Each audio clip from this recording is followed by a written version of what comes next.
Mas, especificamente esse texto, no versículo 3, Deus pergunta para Ezequiel. Deus faz a seguinte pergunta a Ezequiel: se aquela situação poderia ser mudada. Bem, nós temos que acreditar. Mas quando nós lemos esses 3 versículos, nós conseguimos identificar que Deus faz com que o profeta, além de acreditar, precise tomar uma atitude. Deus, então, libera uma palavra de cura. Contudo, a situação de morte não mudou. Existem situações na nossa vida que nós vamos precisar crer e agir.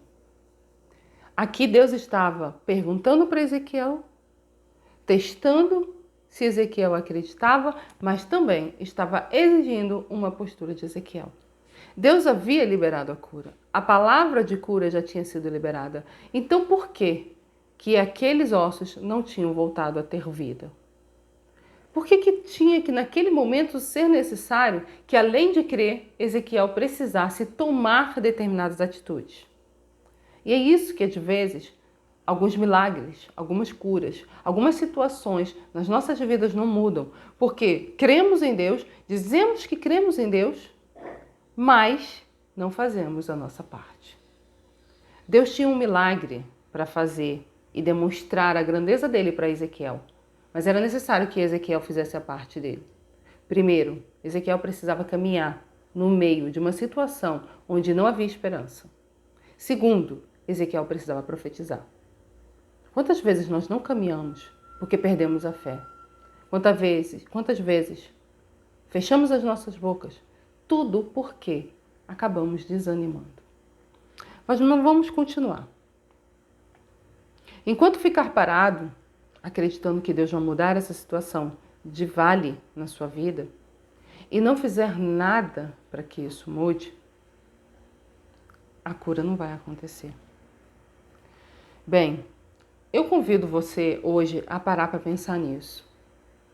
O que na sua vida realmente você está vivendo como um vale?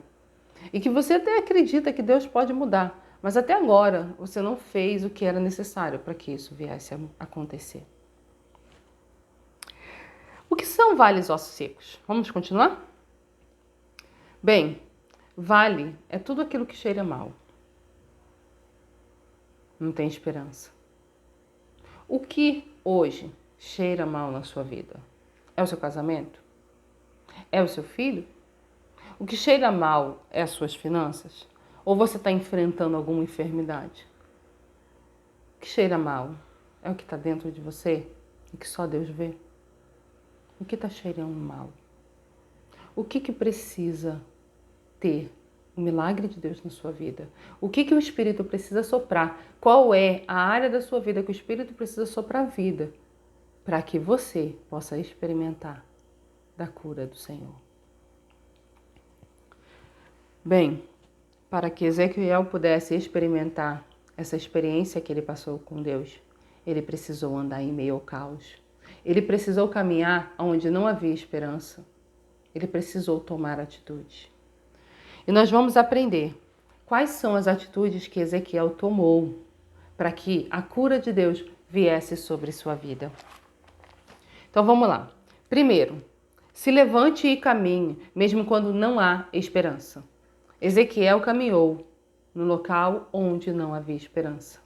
Segundo, não desista na primeira tentativa. Não foi logo na primeira que aqueles ossos reviveram, tá? Se você for observar, Ezequiel precisou profetizar por 3 vezes. Ele primeiro profetizou no versículo 4, no versículo 9 e no versículo 12. Deus deu a ordem para ele profetizar. E Deus já havia dado ordem antes dele profetizar. Deus já havia liberado a cura. Mas a cura não aconteceu no versículo 4. A cura não aconteceu no versículo 9. A cura não aconteceu no versículo 12. Ele precisou falar no 4, no 9 e no 12. Para que então a vida viesse àqueles ossos que já não eram mais ossos. Que já tinham se transformado em pessoas, porém sem vida. E somente após a terceira profecia liberada por Ezequiel, naquele momento é que o Espírito trouxe vida àqueles ossos secos.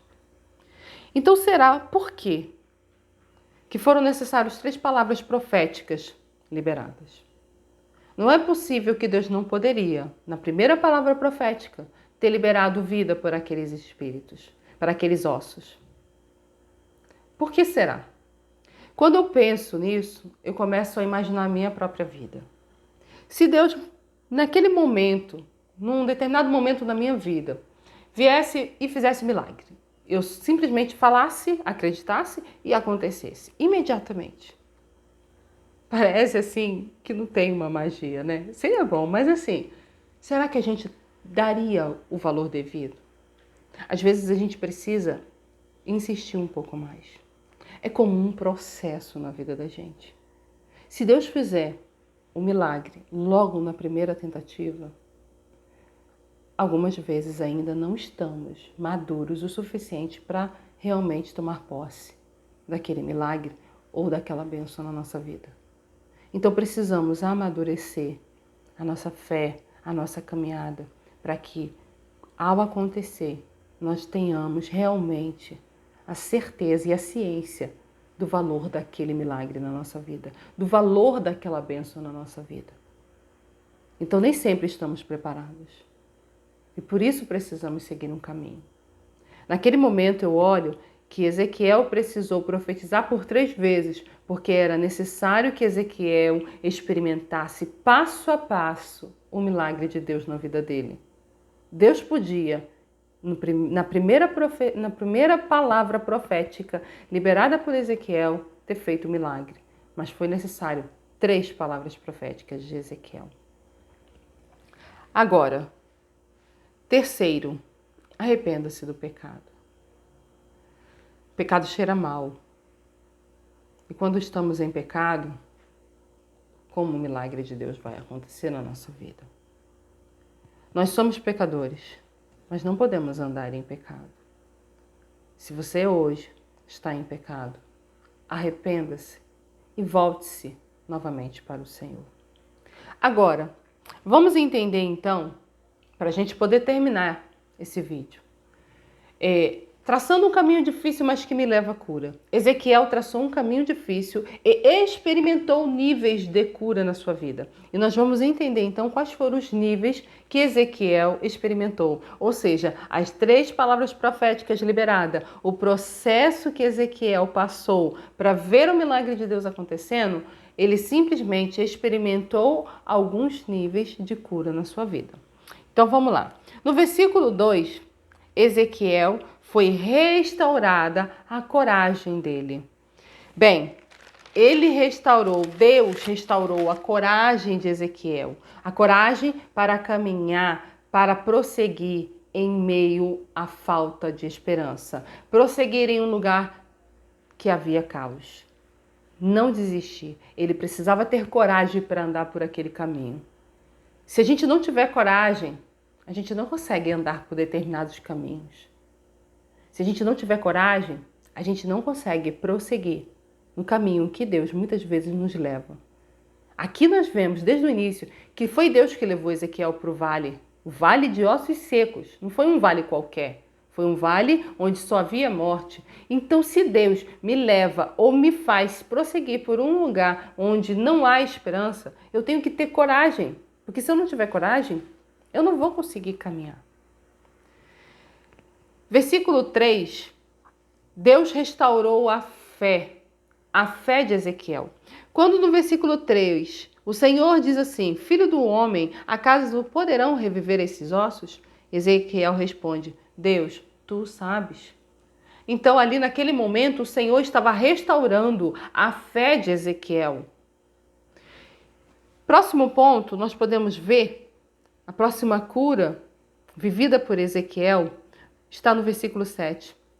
Então profetizei segundo me fora ordenado.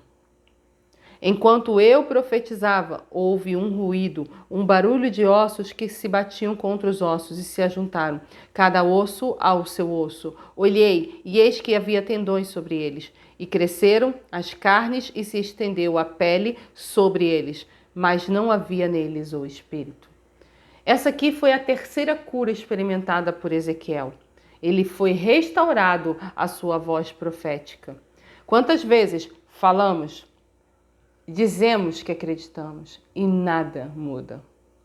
E aí você vai caminhando, caminhando, caminhando, e daqui a pouco você vai desanimando e você diz que acredita, mas no fundo você não acredita. E aí simplesmente a sua voz profética é calada. Ezequiel também precisou ter a sua voz profética curada. Bem, o que eu quero que você perceba é que nós precisamos ter coragem para lutar, ter fé para prosseguir e ter a palavra profética. Uma voz profética para continuar em meio à falta de esperança, em meio ao caos, quando tudo parece perdido. Que você consiga hoje deixar que a palavra de Deus frutifique no seu coração e você passe a ter coragem, a começar a restaurar sua fé e simplesmente abrir a sua boca de maneira profética para que a cura do Senhor restabeleça a sua vida, restabeleça o seu casamento, restabeleça a sua saúde, restabeleça as suas finanças. Ou talvez restabeleça o mais íntimo da sua alma, aquilo que só Deus está vendo. Esta palavra que eu quero deixar para você neste momento. Que o seu coração seja como terra frutífera, para que essa semente caia e produza frutos e mais frutos. Que a sua coragem seja restaurada, que a sua fé restabelecida e que a sua voz profética comece a ecoar e que o Espírito Santo venha dos quatro ventos e profetize e traga vida ao seu lar, à sua existência. Que Deus abençoe.